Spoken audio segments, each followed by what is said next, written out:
Kuatkan tekad, kuatkan hati, negeri ini memanggilmu kawan. Belajar, bergerak, berbagi untuk negeri. Guru penggerak, majukan pendidikan. Guru penggerak menghamba pada murid. Kreatif, rancang pembelajaran. Hargai potensi, tingkatkan prestasi. Lahirkan profil pelajar Pancasila. Belajar, bergerak, berbagi untuk negeri. Kita menjalin kolaborasi. Belajar, bergerak, berbagi untuk negeri. Demi bakti pada Ibu Pertiwi. Salatu wassalamu ala asrafil anbiya'i wal mursalin wa ala alihi wa sahbihi rasulillahi ajma'in. Pertama-tama marilah kita ucapkan puji dan syukur kepada Allah Subhanahu wa taala yang telah memberikan nikmat serta rahmatnya sehingga kita dapat berkumpul di dalam ruangan yang indah ini dalam rangka pelaksanaan kelompok belajar SDN 112 Purwobakti. Jadi rencana kombelnya nanti Bu di PMM saya buat kombel 112. Salawat beserta salam marilah sama-sama kita hadiahkan kepada junjungan Nabi besar kita Muhammad sallallahu alaihi wasallam dengan lafaz Allahumma sholli ala sayyidina Muhammad wa ala sayyidina Muhammad. Mudah-mudahan kita nanti mendapatkan syafaatnya di yaumil akhir. Amin amin ya rabbal alamin. Yang saya hormati Ibu Kepala Sekolah SDN 112 Purwobakti serta teman-teman rekan sejawat seperjuangan yang saya banggakan. Bapak Ibu, hari ini merupakan yang kedua ya.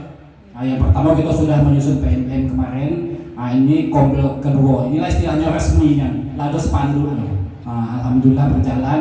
Untuk hari ini kombel kita pemateri itu langsung dari SDN kita sendiri, yaitu Ibu Siti Maria. Kebetulan dia punya program pada guru penggeraknya, yaitu mengaktifkan atau menghidupkan kembali kelompok belajar khususnya di SD kita. Nah, alhamdulillah Bu Siti bersedia untuk menjadi pemateri. Jadi mungkin hanya itu yang dapat saya sampaikan. Untuk membuka acara kombel kita, ada baiknya ada kata sambutan dari Ibu Kepala Sekolah kita supaya kombel kita untuk kedepannya berjalan dengan lancar. Kepada Ibu kami silakan. Assalamualaikum warahmatullahi wabarakatuh. Alhamdulillahirabbil alamin. Assalatu wassalamu ala anbiya'i wal mursalin wa ala alihi wa sahbihi ajma'in. Amma ba'du. Jadi yang saya hormati para majelis guru atau yang membanggakan majelis guru SD 112 Purwobakti. Syukur alhamdulillah pada kesempatan ini kita diberi kesempatan di dalam ruangan ini pelaksanaan kombel kita. Kalau kita lakukan ini sudah yang kedua kalinya. Ibu hanya meminta atau berharap kombel kita ini berjalan sesuai dengan yang kita inginkan. Masalah di kombel ini tidak hanya pembelajaran saja, bisa saja hal-hal yang penting kita anggap perlu. Apakah itu misalnya kalau kita perbaikan pembelajaran itu yang penting. Misalnya dalam satu bulan itu 2 kali, misalnya kita bagikan waktunya nanti, ya pergunakanlah waktu itu yang seoptimal mungkin supaya ada hasilnya dari kombel.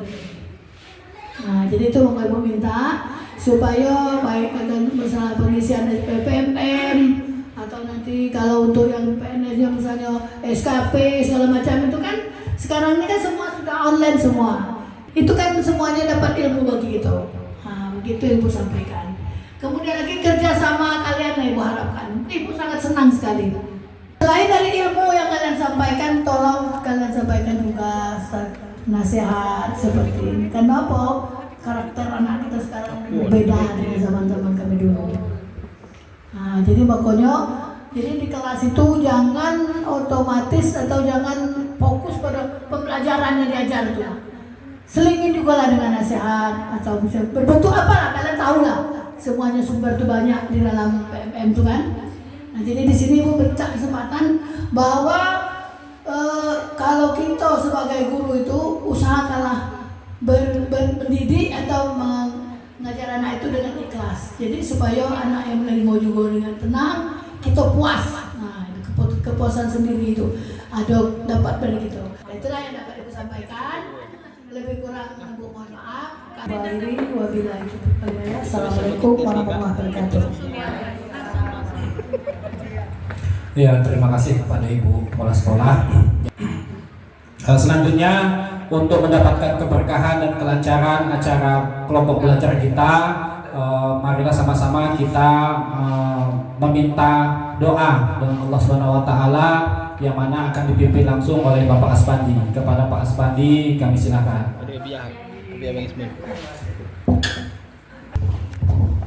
A'udzubillahi minasyaitonirrajim. Bismillahirrahmanirrahim. Al-Fatihah.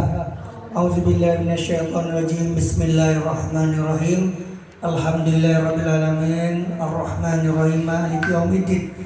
Iyyaka na'budu wa iyyaka nasta'in. Ihdinas siratal mustaqim. Siratal ladzina an'amta 'alaihim ghairil maghdubi 'alaihim waladdallin. Amin.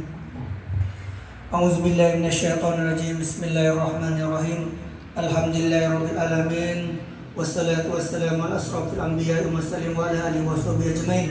Allahumma shalli ala sayyidina Muhammad wa ala ali sayyidina Muhammad. Allahumma ighfir lana dzunubana wa liwalidayna warhamhuma kama rabbayana shaghira. Amin. Wajib mu'minin wal mu'minat wal muslimin wal muslimat al ahya'i minhum wal amwat. Amin. Innaka ala kulli syai'in qadir. Allahumma inna nas'aluka salamatan fid din wa ziyadatan fil jasad wa ziyadatan fil ilmi wa barakatan fil rizqi wa taubatan qabla al-maut wa rahmatan indal maut wa maghfiratan ba'dal maut. Allahumma hawwin 'alaina fi sakrati maut wa najatan minan nari aqwa nasab. Amin. Ya Allah ya Rabb, mudah-mudahan kombel kami ini berjalan dengan lancar sampai seterusnya, dan mudah-mudahan kami berhasil dalam mendidik dan membimbing murid-murid kami. Amin. Rabbana atina fid dunya hasanah wa fil akhirati hasanah wa qina azabannar. Wa sallallahu sayyidina Muhammadin wa ala alihi wasallam. Subhana rabbika izzati amma yasifun. Wassalamu alal mursalin walhamdulillahi rabbil alamin.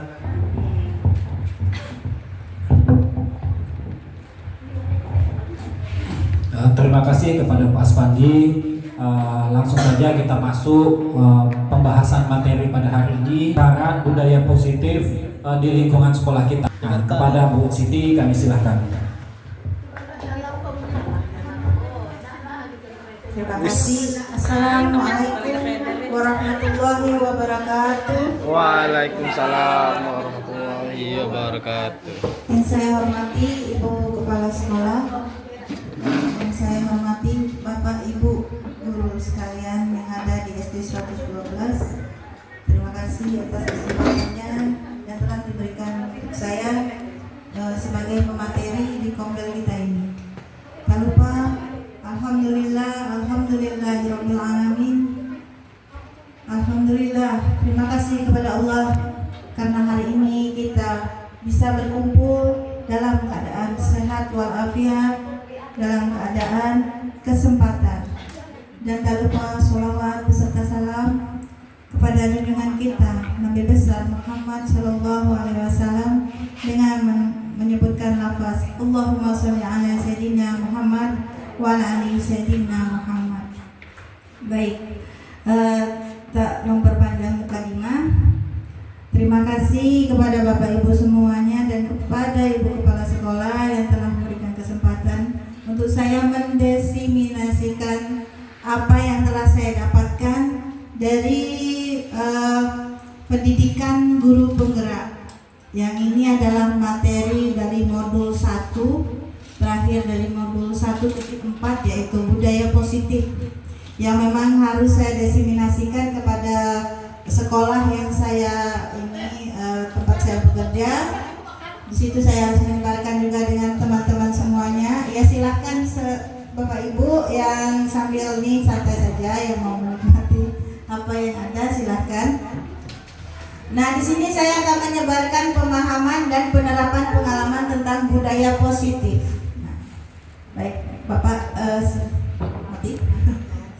Silakan bisa. Scroll, Pak. Oke. Nah, apa itu budaya positif? Budaya positif adalah merupakan perwujudan nilai-nilai kebajikan universal yang harus diterapkan. Goyang. Ya, yang harus diterapkan di sekolah, yaitu kebiasaan-kebiasaan yang berkembang di sekolah secara tidak langsung menjadi cermin dari tujuan mulia, yaitu nilai-nilai yang diyakini sekolah. Untuk itu diperlukan upaya untuk menciptakan lingkungan positif agar dapat membentuk budaya positif. Baik, selanjutnya. Nah, konsep inti dari budaya positif yang pertama adalah perubahan paradigma belajar.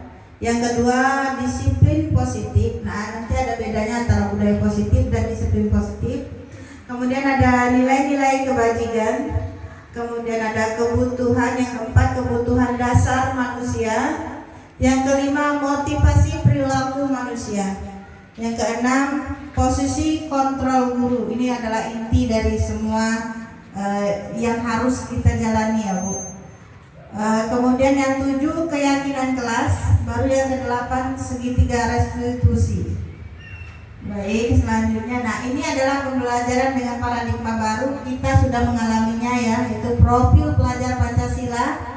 Ya, inilah paradigma baru kita.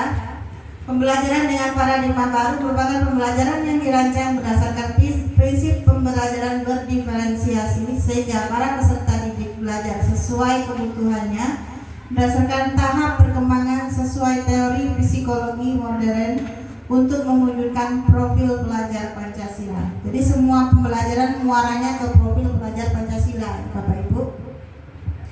Oke, selanjutnya. Nah, sekarang kita coba praktekkan sedikit Bu ya. Kita kepalkan tangan kita Bu. Cobalah. Kemudian kita coba buka kepalan tangan kita. Nah, sekarang kita tutup kembali.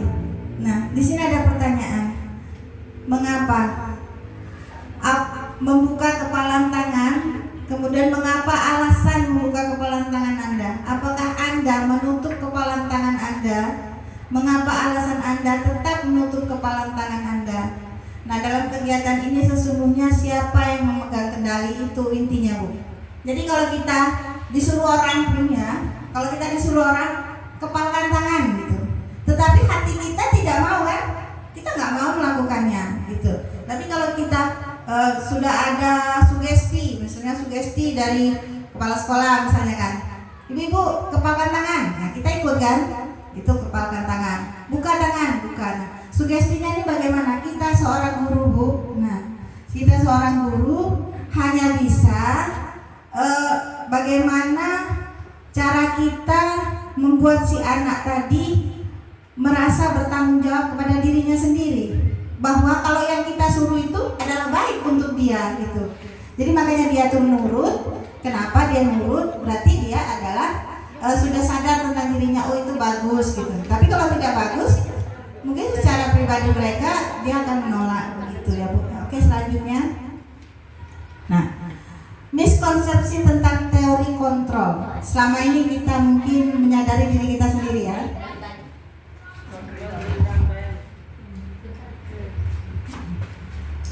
Iya, baik. Ilusi guru mengontrol murid. Selama ini kita punya konsepsi, oh kalau guru itu memang benar-benar menjadi orang yang harus mengontrol muridnya, murid harus menurut kita gitu kan. Selama ini kan kita punya paradigma yang seperti itu gitu.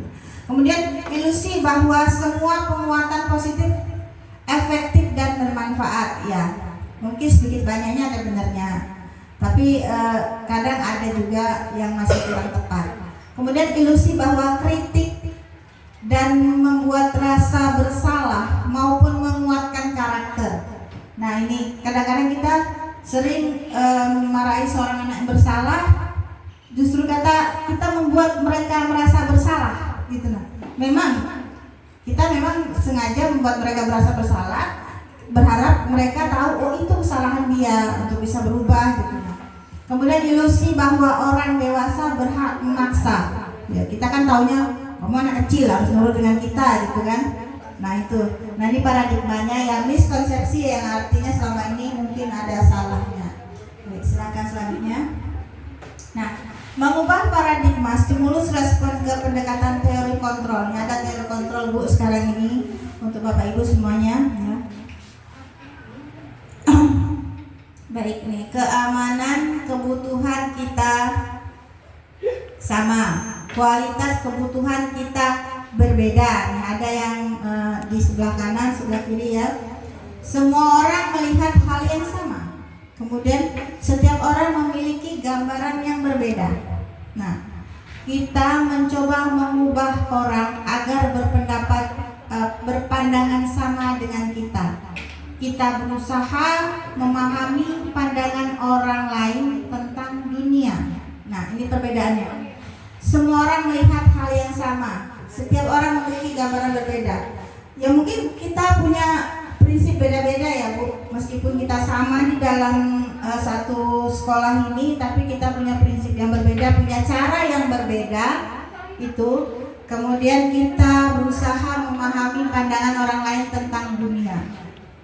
Berubah menjadi perilaku buruk dilihat sebagai suatu kesalahan.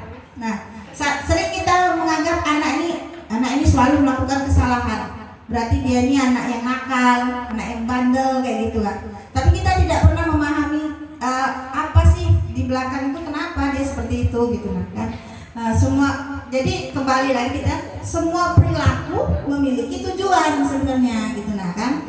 Semua perilaku memiliki tujuan. Nah, orang lain bisa mengontrol saya. Nah, hanya Anda yang bisa mengontrol diri Anda. Nah, gitu kan, kembali lagi. Saya bisa dikontrol orang, tapi kan kita punya kendali sendiri gitu. Nah, jadi kita juga bisa mengontrol diri kita. Saya bisa mengontrol orang lain. Anda tidak bisa mengontrol orang lain. Nah, ini paradigmanya antara yang miskonsepsi dengan yang konsepsi. Terus ada pemaksaan belum Pak Pandi. Pemaksaan ada pada saat bujukan, kemudian kolaborasi dan konsensus menciptakan budaya positif ya Bu bawahnya tuh, karena ada kepotong. Nah sering kita kalau anak salah tuh kita paksa, kamu tuh harus salah, sudah kamu sana ini apa gitu kan, kamu gini. Nah sebenarnya kita berkolaborasi dengan anak tuh.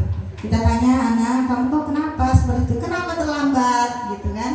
Kok bisa terlambat? Nah, kamu bangunnya berapa? Gitu ditanya keadaan anak tadi itu. Baik Pak, selanjutnya. Nah, disiplin positif. Nah, disiplin ini sering kita terapkan karena anak ya. Tapi kita mungkin agak sedikit kurang paham apa itu disiplin. Disiplin itu berasal dari kata disiplina, yang artinya belajar. Disiplin mengacu pada disiplin diri yang memiliki tanggung jawab terhadap apa yang dilakukannya, berdasarkan nilai-nilai yang diyakini. Nah, kemudian disiplin positif merupakan salah satu cara penerapan disiplin yang bertujuan untuk menumbuhkan kesadaran serta memberdayakan peserta didik tanpa imbalan, penghargaan atau reward, ancaman atau hukuman. Jadi ternyata Bu, kalau kita Bapak Ibu ya, selama ini kita tuh kamu belajar rajin nanti dapat hadiah, itu reward ya Bu ya. Kemudian kamu melakukan kesalahan ini, kamu harus melakukan itu, lapangan gitu ya. Sering kan seperti itu. Nah itu hukuman ya Bu. Nah sebenarnya sebagai pendidik tujuan kita adalah menciptakan peserta didik yang memiliki disiplin diri sehingga mereka berperilaku mengacu kepada nilai-nilai kebajikan universal dan memiliki motivasi intrinsik dalam perubahan perilaku ke arah yang lebih baik. Jadi dengan cara bagaimana kita mengetuk pintu hati si anak tadi jika dia melakukan suatu kesalahan tanpa ada seperti intimidasi dari kita. Jadi mereka tuh salah kita tunjukkan kenapa seperti itu.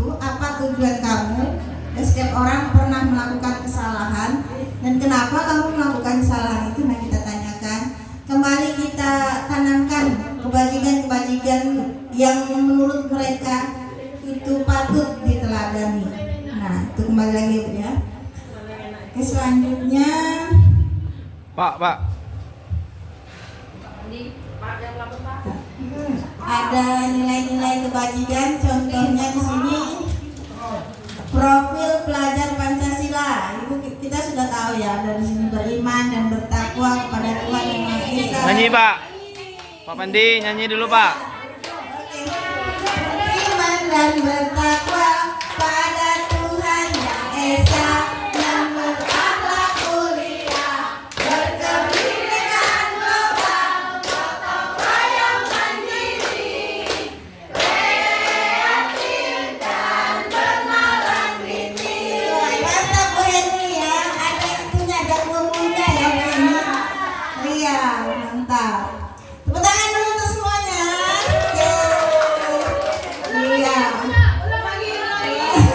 Ulang lagi. Oke, 1, 2, 3. Belajar Pancasila. Beriman dan bertakwa pada Tuhan Yang Esa dan berakhlak mulia, berkebinekaan global, gotong royong mandiri, kreatif dan bernalar kritis. Oke, good. Bagus. Nah, terima kasih untuk ibu-ibu semuanya yang sudah kompak. Baik. Yang kedua ini ada toleransi, ada program PGP ya, pendidikan dasar, yaitu toleransi, rasa hormat, integritas, mandiri, menghargai, antusias, empati, keingintahuan, kreativitas, kerjasama, dan percaya diri. Kemudian ada keterampilan hidup, life skill, dapat dipercaya, lurus hati, pendengar yang aktif, tidak merendahkan orang lain, dan memberikan yang terbaik dari diri. Nah, ini ada nilai-nilai kebajikan juga yang mungkin tertanam dalam diri kita dan memang harus kita sebarkan kepada anak-anak kita ya Bapak Ibu. Oke, lanjut nih ada. Nah, dasar manusia adalah segala sesuatu yang kita lakukan untuk mendapatkan apa yang kita inginkan. Ada uang baru bisa kita dapat apa yang kita inginkan ya. Nah, seluruh tindakan yang kita lakukan memiliki tujuan tertentu. Dan semua usaha terbaik yang kita lakukan adalah dalam rangka agar kebutuhan dasar kita terpenuhi dengan baik. Oke, nah kita akan lihat apa kebutuhan dasar manusia. Nah yang tadi yang dibilang Bu Heni masuk kepada bertahan hidup. Ada makanan, pakaian, tempat tinggal, ada keamanan dan kesehatan. Masuk kita butuh uang. Iya. Kemudian ada kebutuhan dasar kasih sayang dan rasa diterima. Rasa diterima, dipedulikan, berbagi, kerjasama, menjadi bagian dalam kelompok. Tadi masih kasih sayang ya, larinya ke Pak Rudi. Kemudian ada penguasaan. Penguasaan itu adalah harga diri, pengakuan atas kemampuan, prestasi yang diakui dan didengar. Kemudian ada kebebasan, mandiri, memiliki pilihan, mencoba hal baru, mampu mengendalikan arahnya. Kemudian kesenangan, itu tadi yang kata Ibu tadi ada hiburan, kesenangan ya Bu ya, bermain, humor, antusiasme, tertawa, karena ada hiburan tadi ya. Nah itu kebutuhan 5 kebutuhan dasar manusia ya Bu. Nah ada motivasi perilaku manusia.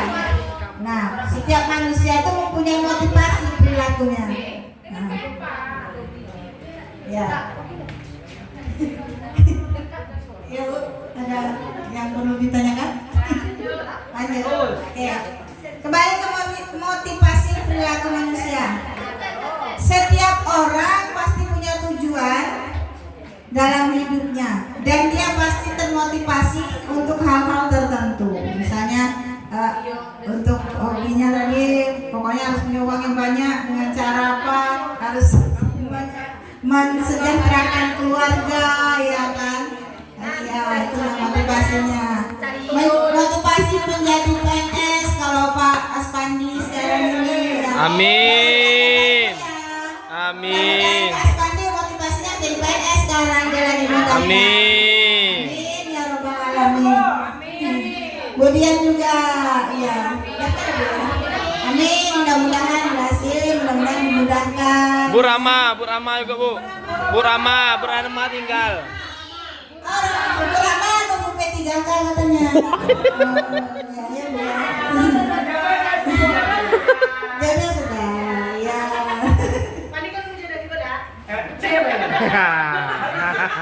Di sini ada 3 konsekuensi sih. Ada hukuman, konsekuensi, ada restitusi.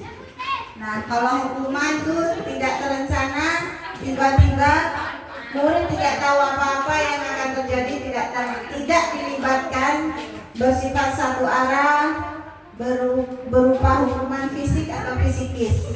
Nah, kalau yang konsekuensi terencana, disepakati antara guru dengan siswa, murid tetap dibuat tidak nyaman. Sikap guru selalu memonitor murid. Nah, ini kalau konsekuensi ya. Tapi kalau restitusi, yaitu proses menciptakan kondisi bagi murid untuk memperbaiki kesalahan. Proses kolaboratif yang mengajarkan murid untuk mencari solusi sendiri. Ini restitusi ya Bu. Silakan. Iya.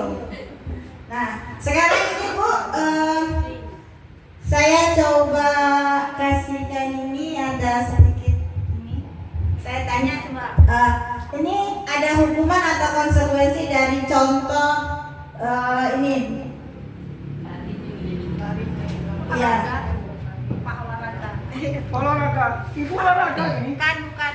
Ini maksudnya tuh. Kayak kertas. Kalau ada anak yang melakukan suatu kesalahan, nah ini kan ada 5 item ya. Kira-kira masuk ke hukuman atau konsekuensi gitu nah. Misalnya 1, lari mengelilingi lapangan basket 2 kali karena terlambat hadir di sekolah, itu masuk hukuman atau konsekuensi? Konsekuensi. Saya coba lihat. Pakai sampel, Mbak Ibu. Sampel. Pas mandi ya. Jangan. Ibu ikan.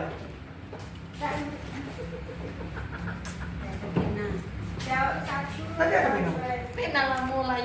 Baik Bapak Ibu, silakan dipilih itu kira-kira lari mengelilingi lapangan basket 2 kali karena terlambat hadir di sekolah, kira-kira konsekuensi atau hukuman? Silakan didiskusikan. Ambil Bang itu. Kalau konsekuensi tinggal ditulis yang 1 konsekuensi gitu ya. Oke, sebelumnya. Nah, itu. Silakan. Nah, tadi sudah dimikah. Silakan yang pertama tadi saya bacakan lagi, lari mengelilingi lapangan basket 2 kali karena terlambat hadir di sekolah. Nomor 1, konsekuensi atau hukuman. Kemudian membersihkan coretan yang dibuatnya di meja tulis, konsekuensi atau hukuman. Yang ketiga, murid diminta untuk push up 15 kali karena tidak menggunakan masker ke sekolah. Hukuman. Nah, hukuman atau konsekuensi? Hukuman. Iya. Nomor 1 apa? Ini salah satu diminta untuk push up 15 kali karena tidak menggunakan masker. Membersihkan coretan yang dibuatnya di meja tulis. Iya, bisa Bu. Menghentikan kertas. Nomor 2 apa? Konsekuensi. Maksudnya tuh nomor 2 tuh konsekuensi atau hukuman gitu nah. Konsekuensi.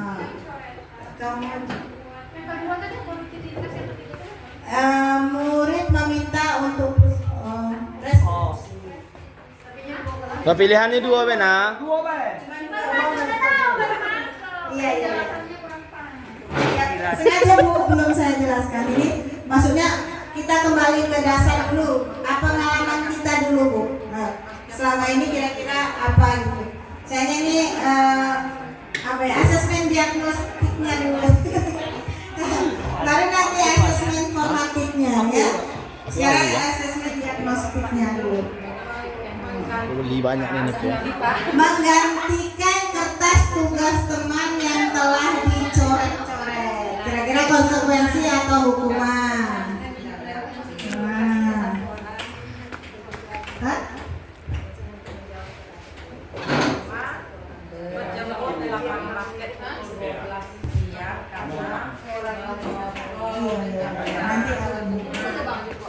Berjemur di lapangan basket pukul asesmennya Bu ya. Ini asesmennya. Asesmen. Oh silakan Bu Desi ke depan.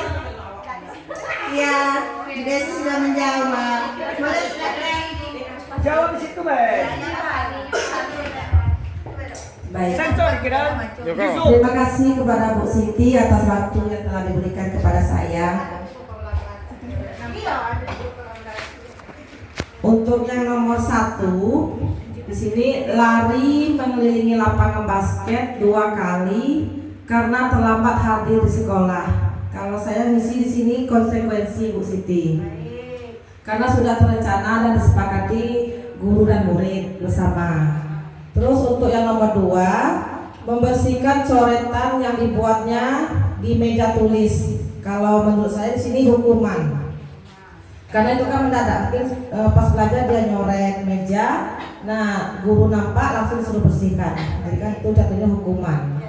Yang nomor 3, murid diminta untuk push up 15 kali karena tidak menggunakan masker ke sekolah. Konsekuensi kalau menurut saya, karena sudah terencana juga. Sudah itu nomor 4, menggantikan kertas tugas teman yang telah dicoret-coret. Kalau itu hukuman. Selanjutnya nomor 5, berjemur di lapangan basket pukul 12 siang karena mengobrol dengan teman, itu juga hukuman menurut saya. Nah, itu jawaban dari saya Bu Siti. Lebih kurangnya saya mohon maaf. Sekian, terima kasih. Tangan untuk Bu Desi semuanya. Terima kasih. Ya, kita di sini saling belajar ya Bapak Ibu. Kita sama-sama belajar. Kita sama-sama mengintrospeksi diri gitu ya. Oke. Nah, ternyata ini jawabannya Bapak Ibu. Nah, untuk lari mengelilingi lapangan itu hukuman ya. Kenapa hukuman? Karena kita kan dia baru datang, dia langsung kita suruh menjadi hukum. Kita hukum suruh lari keliling lapangan tanpa kita tanya-tanya dulu apa macam mana gitu lah. Nah, jadi dia termasuk hukuman. Kemudian membersihkan coretan yang dibuatnya di meja. Kan dia salah tuh, udah nyoret-nyoret meja kan. Jadi konsekuensinya karena dia yang bersalah, dia harus membersihkannya gitu. Nah, konsekuensinya. Jadi ya, terus yang kedua, murid diminta untuk push up. Nah, itu nanti kan kita jelaskan apa itu. Ini di sini saya juga kemarin itu sempat salah juga, salah juga.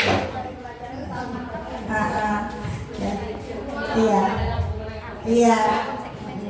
Terus ini ada menggantikan kertas tugas teman yang telah dicoret-coret. Kemudian berjemur di lapangan basket pukul 12 siang karena mengobrol dengan teman. Bayangkan Bu, pukul 12 siang panas-panasnya ya. Panas-panasnya anak kita suruh keliling lapangan. Merasa gimana lagi tuh. Nah, jadi itu termasuk hukuman. Nah, tadi kembali lagi ke apa itu hukuman Pak Aspandi. Pak Spandi. Yang ke tadi. Nah, yang tadi Bang, yang tadi. Sebelumnya lagi Pak. Ada posisi Scroll. hukuman tidak terencana tiba-tiba. Murid tidak tahu apa-apa yang akan terjadi, tidak dilibatkan. Bersifat satu arah, berupa hukuman fisik atau psikis kayak kita tadi itu. Kamu terlambat, kamu push up gitu. Nah, kamu terlambat, kamu keliling lapangan. Nah.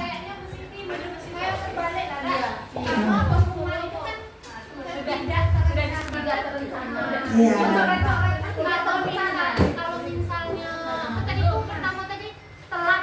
itu kan sudah sepakat jam kesepakatan biasanya. Jam sekian sudah masuk. Iya. Menurut kalau dari pengertian ini kayaknya kalau yang terlambat tuh konsekuensi. Kayaknya termasuk memang kalau berdasarkan penjelasan Rudi banyak. Ya kita lagi diskusi di sini kan. Jadi menang ya. Jadi ini yang saya dapatkan ini ternyata yang itu tuh terencana. Maksudnya gini Bu, terencana itu bukan berarti satu sudah ada aturan di sekolah terus mereka melanggar. Memang ya gitu. Cuman kan gini, maksudnya terencana itu ketika kita membuat kesepakatan kelas, ya, itu nanti akan ada kesepakatan kelas atau kesepakatan sekolah. Nah, itu kalau misalnya datang terlambat, jadi intinya gini Bu, kita memberi hukuman ke anak tapi tidak melarikan ke fisik gitu, kayak push up gitu, keliling lapangan. Jadi kita harus mengalihkan ke hukuman yang lain gitu. Jadi hukumannya itu yang mendidik, Bu Ina. Iya, maksudnya gitu. Contohnya misalnya mengerjakan soal. Iya, gitu. Atau kita misalnya suruh lagi dia, apa sih yang kamu lakukan kalau kok bisa sampai terlambat gitu nah. Tapi berdasarkan pedoman ya. Jadi ini jadi catatan juga buat Bu Siti. Iya. Jadi kalau umpamanya di dalam dunia pendidikan itu namanya hukuman fisik itu memang dilarang, Bu Siti. Iya. Iya. Jadi itu bisa jadi masukan buat Bu Siti kan. Mana tahu nanti untuk jadi laporan juga kan. Ya namanya menyentuh fisik itu otomatis sudah dilarang dalam dunia pendidikan itu. Bentar ya, Pak. Nah, ini ada 5 posisi kontrol dulu. Ada 1 penghukum, kemudian pembuat merasa bersalah, ada teman, ada pemantau dan ada manajer. Ada manajer ya. Oke, manajer selanjutnya apa itu yang contoh penerapan 5 posisi. Yang pertama tadi ada penghukum, hormat pada bendera selama 1 jam. Betul. Posisi kontrol guru penghukum tuh. Ya, kamu harus hormat pada bendera selama 1 jam, gitu kan. Kemudian yang membuat rasa bersalah, kita sering bilang kan, berapa kali ibu bilang atau bapak bilang harus memberitahu kamu selalu saja mengecewakan ibu bapak. Tuh posisi pembuat merasa bersalah. Jadi anak tadi merasa bersalah kan, ibu. Jadi lebih baik itu macam mana Bu Siti? Sabar. Ada lagi yang lain Pak. Sabar, Pak. Sabar, santai. Oke, scroll selanjutnya biar lebih lagi. Kemudian ada teman. Kita sering, ayo dong ikuti aturan sekolah. Tolong bantu ibu atau bapak. Ya sekali ini ya sudah tidak apa-apa. Lain kali jangan berbuat seperti ini lagi ya. Kita sering kayak gitu ya. Ya, dan sekali ini lagi, besok-besok jangan lagi ya, kayak gitu kan. Nah ini posisi kita berarti sebagai teman, gitu ya. Ya, sekarang pemantau, kamu sudah melanggar peraturan sekolah. Kamu tahu konsekuensinya. Setelah upacara, kamu beli atributnya ke koperasi dan jangan diulangi lagi. Nah, ini misalnya ada anak yang tidak lengkap ya. Nah, ini kita pemantau. Nah, kamu sudah melanggar peraturan sekolah, kamu tahu konsekuensinya. Setelah upacara, kamu beli atributnya ke koperasi dan jangan diulangi lagi. Nah sekarang, yang ideal, ya, apakah kamu tahu kesalahan kamu? Kira-kira bagaimana kamu memperbaiki kesalahannya? Nah ini posisi kontrol manajer, ya. Nah ini manajer. Oke, selanjutnya Pak. Ini seharusnya ada videonya, tapi belum sempat buat.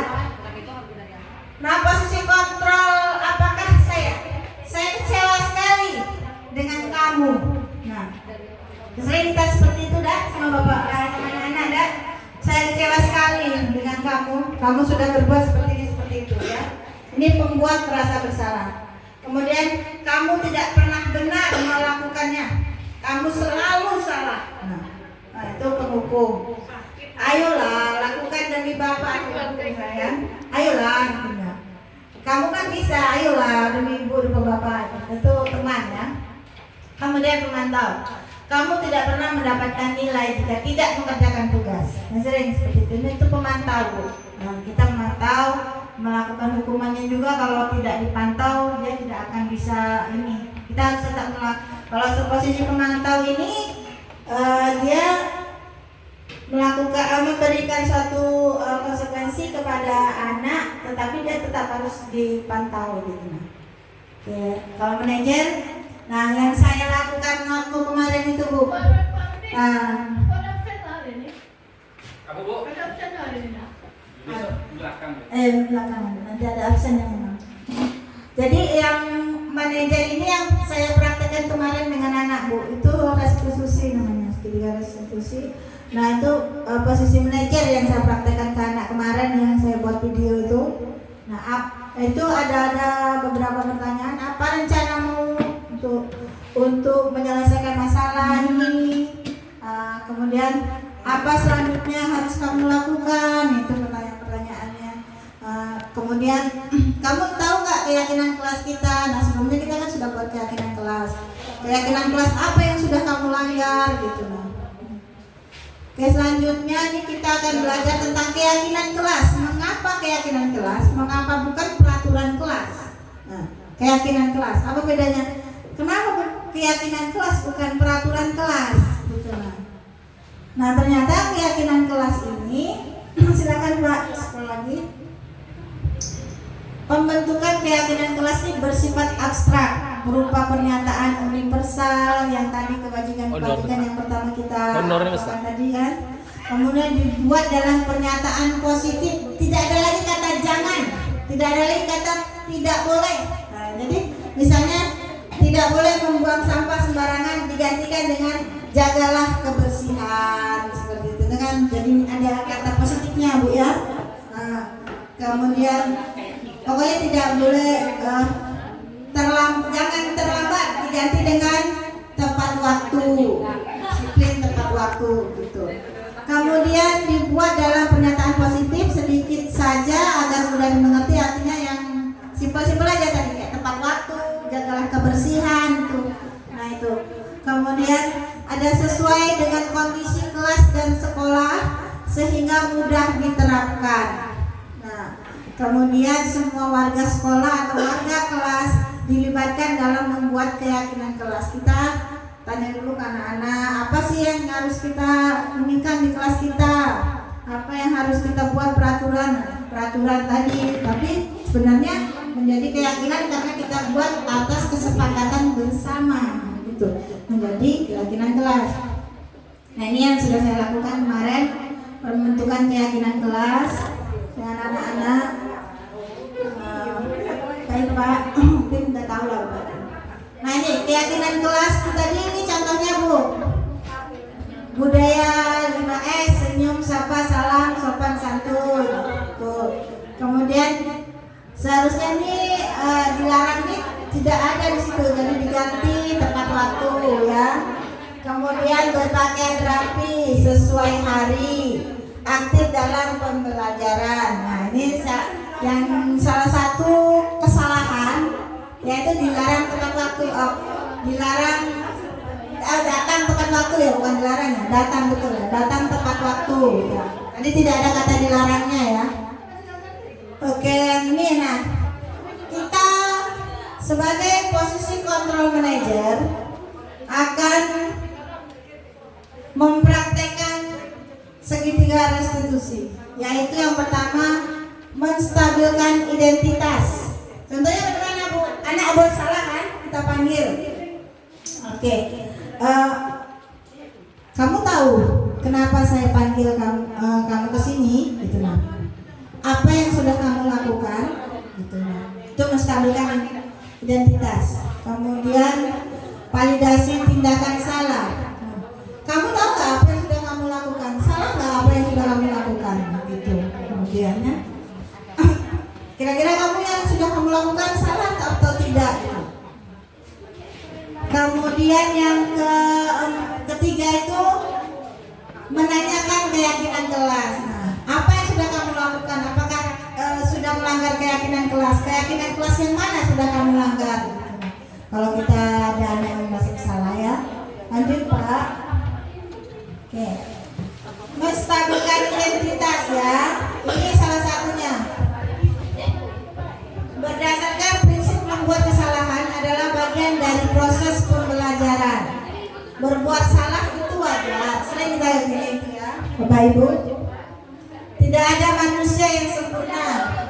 ibu bapak juga pernah melakukan hal itu.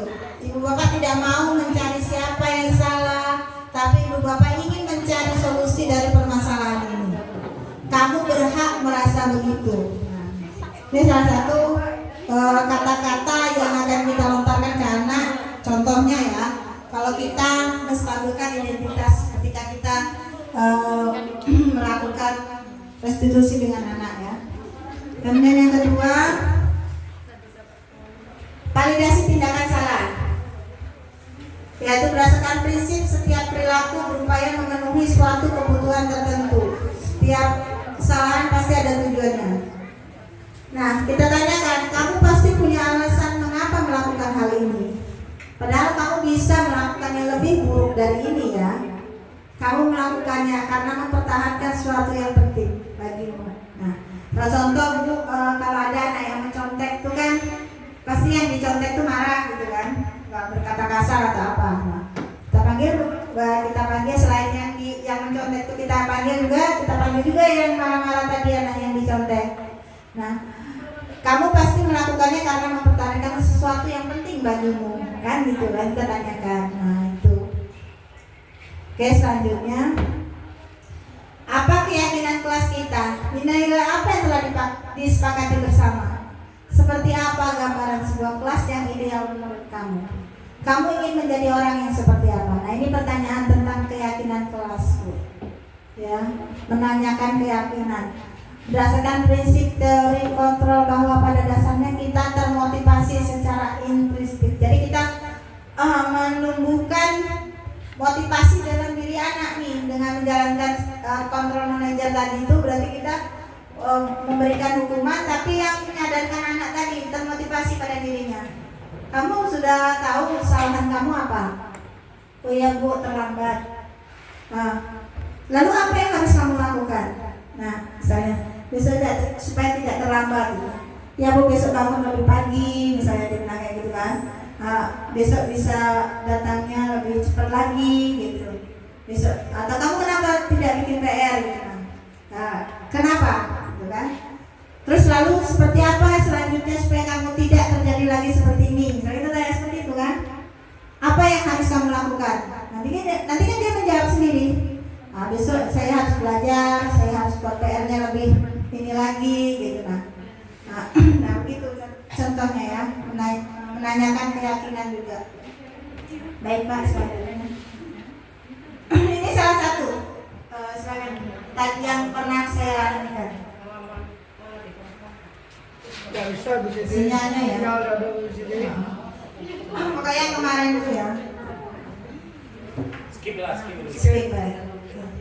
Penutup, dalam penerapan program budaya positif, hendaknya guru memiliki standar kepribadian profesional dan sosial yang baik, di mana guru mampu merefleksikan dirinya dalam posisi kontrol saat ini.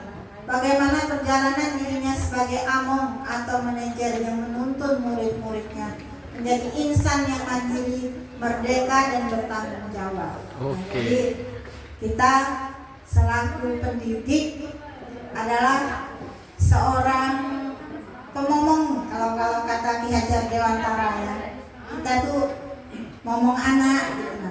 Kita tuh sebagai seorang petani yang menanam tanaman, tapi kita tidak langsung menumbuhkannya, terus kita hanya mengawasinya, bagaimana memberikannya pupuk, bagaimana supaya dia tumbuh gitu kan. Nah itu menurut Ki Hajar Dewantara.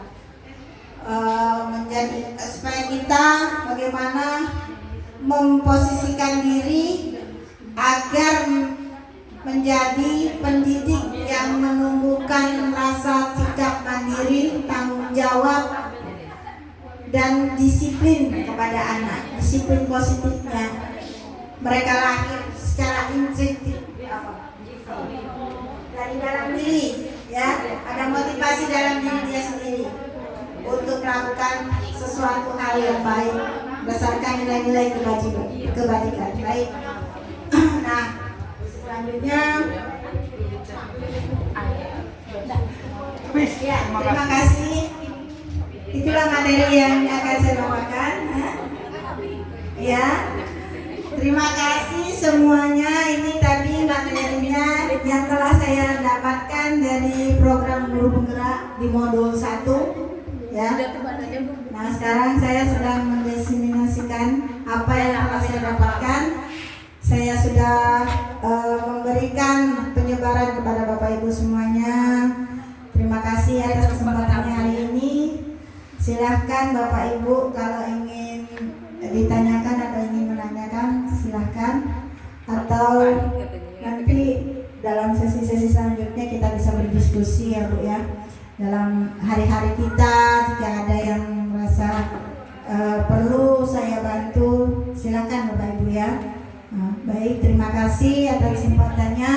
Wassalamualaikum warahmatullahi wabarakatuh. Waalaikumsalam.